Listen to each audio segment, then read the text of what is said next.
Welcome to EP3 training. In this video I will look at hardware requirements to run Hyper-V. Hyper-V being Microsoft's virtualization solution, allowing the administrator to create virtual machines. This video will allow you to choose the right hardware to run Hyper-V. In order to start using Hyper-V, your computer needs to meet a few hardware requirements. The requirements that I will look at are the minimum requirements. Later in the video I will look at some of the optional hardware requirements. First, you need a 64-bit CPU that supports hardware-assisted virtualization. For Intel, this is a CPU with Intel VT, and for AMD, a CPU with AMD V. The CPU also needs to support hardware-enforced data execution prevention. On the Intel CPU, this is referred to as execute disabled, and for AMD's CPU, it is referred to as no execute. The next requirement is that the BIOS supports virtualization. This may mean you need to go into the BIOS and enable it. If the option is missing, you may need to upgrade the BIOS firmware. Hardware-assisted virtualization was added to Intel and AMD CPUs in 2006. Data execution prevention was added before this. Thus, all modern featured CPUs will support these requirements. If you purchase a specialized CPU, for example an ultra-low-powered CPU, it may not support these features. If you want to test your system, there is a free test tool available called SecureAble.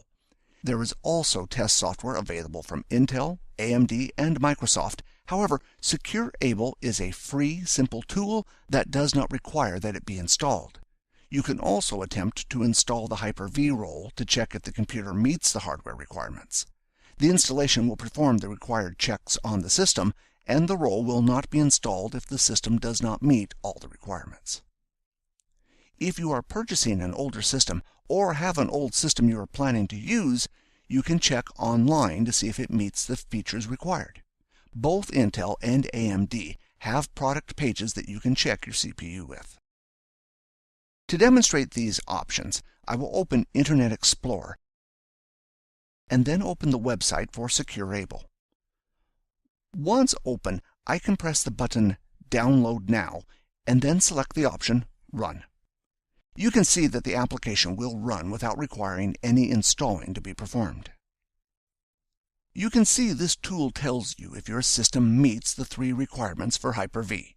The first value, bit length, informs you if the CPU is 32-bit or 64-bit.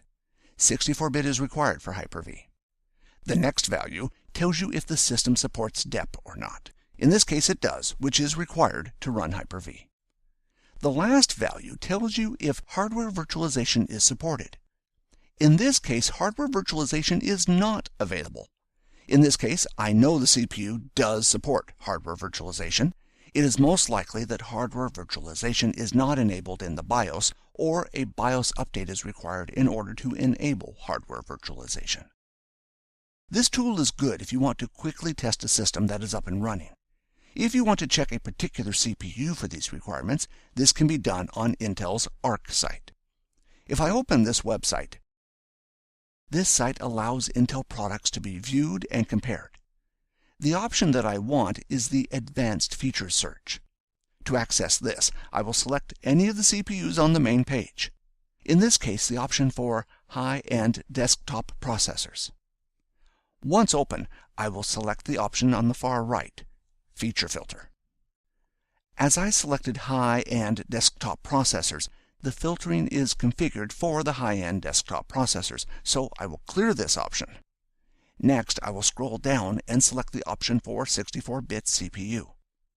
Once selected, I will scroll up and select the option for virtualization and set it to No. Now when I scroll up and press Search, this will show me all the CPUs that are 64-bit and do not support virtualization. You can see there are 167 CPUs listed. At the top are the Intel Pentium processors, which are the low-power CPUs.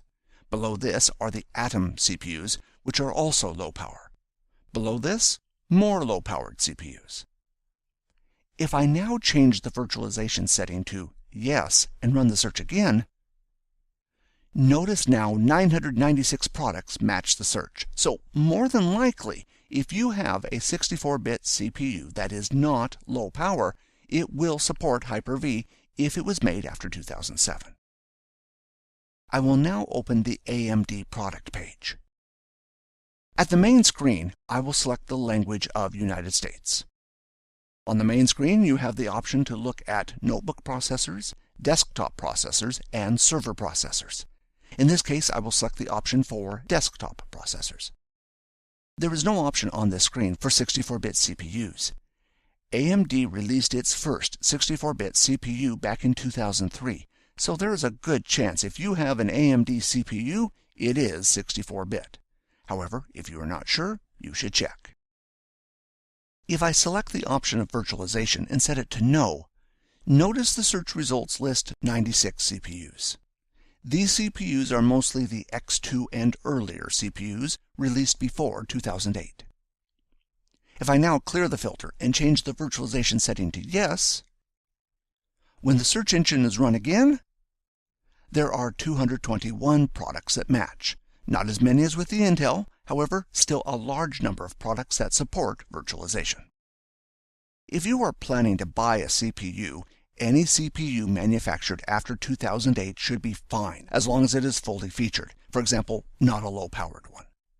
If you are not sure, check on these web pages to make sure it meets the requirements. The next list of requirements that I will look at are the optional requirements. The first is Second-Level Address Translation, otherwise known as SLAT. This is referred to as Nested Page Table on Intel and Extended Page Table on AMD. If your CPU meets these requirements, Hyper-V will perform better, but it is not required. For Windows Server 2012, SLAT is not required unless you are running RemoteFX. RemoteFX allows 3D graphics to be rendered using the graphic cards in the server and then sent to the client as a bitmap. If you are running Hyper-V on Windows 8, you will require SLAT. Hyper-V will not install on Windows 8 without SLAT support. SLAT was first introduced by AMD in 2007, and Intel followed up with support after that. So, like the previous CPU requirements, all modern featured CPUs should support this. If you want to check if your system meets these requirements, open a command prompt and run the command systeminfo. The command takes a moment to collect all the data from the system, but once complete, notice at the end the entry Second-Level Address Translation is set to Yes. This means this system supports SLAT. The next requirement I will look at is for RemoteFX. This requires DirectX 11 and a WDDM 1.2 compatible driver. If your thin clients require 3D graphics, RemoteFX is a good way to use the 3D graphics card on your server to provide 3D graphics to the clients. RemoteFX also supports the use of multiple graphics cards. However, if you add a second or third graphics card, they need to be identical to the first one. To test if your graphics card meets this requirement, run dxdiag from the Start menu. On the System tab, you will notice that the version of DirectX listed is 11. This is required for Windows Server 2012. In Windows Server 2008, you do not require DirectX 11. You only need DirectX 9C or DirectX 10. However, you may find that fewer video cards are supported. If I now select the first Display tab, on the far right-hand side is the WDDM driver model. 1.2 is required for RemoteFX. In this case, 1.3 is installed, which meets the requirements, so this server is able to run RemoteFX if required. This covers the basic hardware requirements for Hyper-V. In upcoming videos, I will look at some of the limitations of Hyper-V and start installing and using Hyper-V. I hope to see you in those videos. Until then, thanks for watching.